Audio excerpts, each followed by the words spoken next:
बदलाव ही जीवन है। एक राजा था जिसका नाम सुखीराम था। उसके जीवन में सभी सुख थे। राज्य का कामकाज भी ऐशो आराम से चल रहा था। राजा के नैतिक गुणों के कारण प्रजा भी बहुत प्रसन्न थी और जिस राज्य में प्रजा खुश रहती है वहाँ की आर्थिक व्यवस्था भी दुरुस्त होती है। इस प्रकार हर क्षेत्र में राज्य का प्रवाह अच्छा था। इतने सुखों के बाद भी राजा दुखी था क्योंकि उसकी कोई संतान नहीं थी। यह गम राजा को अंदर ही अंदर सताता रहता था। प्रजा को भी इस बात का बहुत दुख था। वर्षों के बाद राजा की यह मुराद पूरी हुई और उसे एक पुत्र की प्राप्ति हुई। पूरे नगर में कई दिनों तक जश्न मना। नागरिकों को राजमहल में दावत दी गई। राजा की इस खुशी में प्रजा भी झूम रही थी। समय बीतता जा रहा था। राजकुमार का नाम इंद्रजीत रखा गया। पूजा पाठ एवं इंतजार के बाद राजा को संतान की प्राप्ति हुई, इसलिए उसे बड़े लाड़ प्यार से रखा जाता था। लेकिन अति किसी बात की अच्छी नहीं होती। अधिक लाड ने इंद्रजीत को बहुत बिगाड़ दिया था। बचपन में तो इंद्रजीत की सभी बातें दिल को लुभाती थी, पर बड़े होते होते यही बातें बदतमीजी लगने लगती हैं। इंद्रजीत बहुत ज़्यादा जिद्दी हो गया था। उसके मन में अहंकार आ गया था। वो चाहता था कि प्रजा सदैव उसकी जय जयकार करे, उसकी प्रशंसा करे। उसकी बात ना सुनने पर वो कोलाहल मचा देता था। बेचारे सैनिकों को तो वो पैर की जूती समझता था। आए दिन उसका प्रकोप प्रजा पर उतरने लगा था। वो खुद को भगवान के समान पूजता देखना चाहता था। आयु तो बहुत कम थी, लेकिन अहम कई गुना बढ़ चुका था। इंद्रजीत के इस व्यवहार से सभी बहुत दुखी थे। प्रजा आए दिन दरबार में इंद्रजीत की शिकायत लेकर आती थी, जिसके कारण राजा का सिर लज्जा से झुक जाता था। यह एक गंभीर विषय बन चुका था। एक दिन राजा ने सभी खास दरबारियों एवं मंत्रियों की सभा बुलवाई और उनसे अपने दिल की बात कही कि वे राजकुमार के इस व्यवहार से अत्यंत दुखी हैं। राजकुमार इस राज्य का भविष्य है। अगर उनका व्यवहार यही रहा तो राज्य की खुशहाली चंद दिनों में की जाती रहेगी। दरबारी राजा को सांत्वना देते हैं और कहते हैं कि आप हिम्मत रखें, वरना प्रजा निसहाय हो जाएगी। मंत्री ने सुझाव दिया कि राजकुमार को एक उचित मार्गदर्शन एवं सामान्य जीवन के अनुभव की जरूरत है। आप उन्हें गुरु राधागुप्त के आश्रम भेज दीजिए। सुना है वहाँ से जानवर भी इंसान बनकर निकलता है। यह बात राजा को पसंद आई और उसने इंद्रजीत को गुरु जी के आश्रम भेज दिया।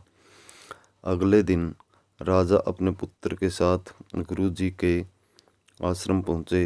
राजा ने गुरु राधागुप्त के साथ अकेले में बात की और इंद्रजीत के विषय में सारी बातें कही। गुरु जी ने राजा को आश्वस्त किया कि वे जब अपने पुत्र से मिलेंगे तब उन्हें गर्व महसूस होगा। गुरु जी के ऐसे शब्द सुनकर राजा को शांति महसूस हुई और वे सहर्ष अपने पुत्र को आश्रम में छोड़कर राजमहल लौट गए। अगले दिन सुबह गुरु के खास चेले द्वारा इंद्रजीत को भिक्षा मांगकर खाने को कहा गया, जिसे सुनकर इंद्रजीत ने साफ इनकार कर दिया। चेले ने उसे कह दिया कि अगर पेट भरना है तो भिक्षा मांगनी होगी और भिक्षा का समय शाम तक ही है, अन्यथा भूखा रहना पड़ेगा। इंद्रजीत ने अपनी अकड़ में चेले की बात नहीं मानी और शाम होते होते उसे भूख लगने लगी, लेकिन उसे खाने को नहीं मिला। दूसरे दिन उसने भिक्षा मांगना शुरू किया। शुरुआत में उसके बोल के कारण उसे कोई भिक्षा नहीं देता था, लेकिन गुरुकुल में सभी के साथ बैठने पर उसे आधा पेट भोजन मिल जाता था।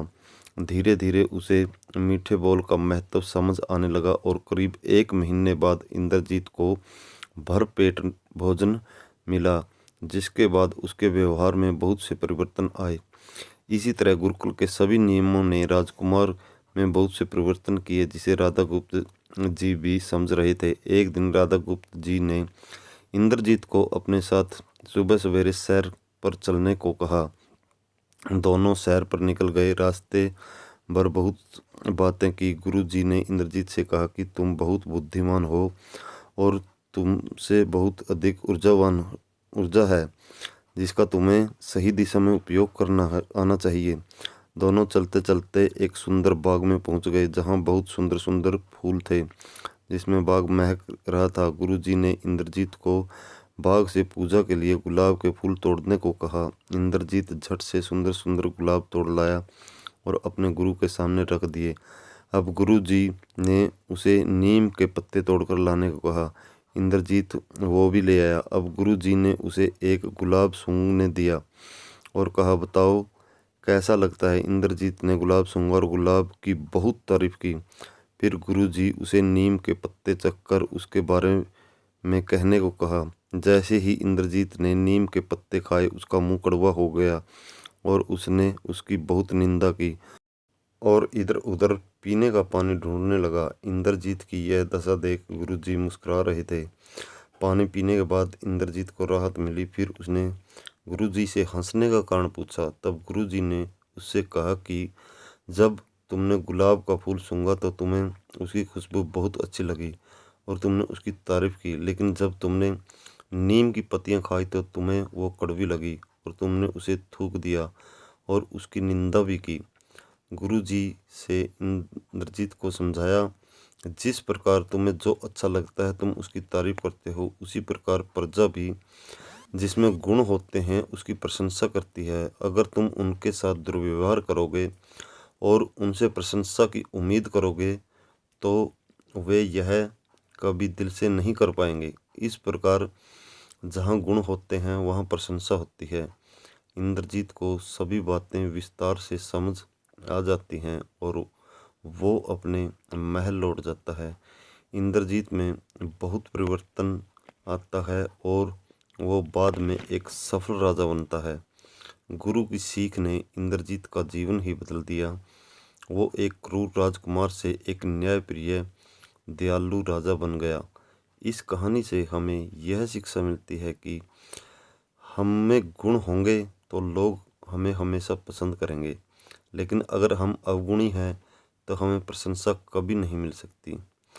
तो इस प्रकार दोस्तों, ऐसी ही प्रेरणादायक कहानी सुनने के लिए हमारे चैनल को सब्सक्राइब करें और बेल आइकन को प्रेस कर लें, ताकि आगे आने वाली वीडियो का नोटिफिकेशन आपको मिलता रहे।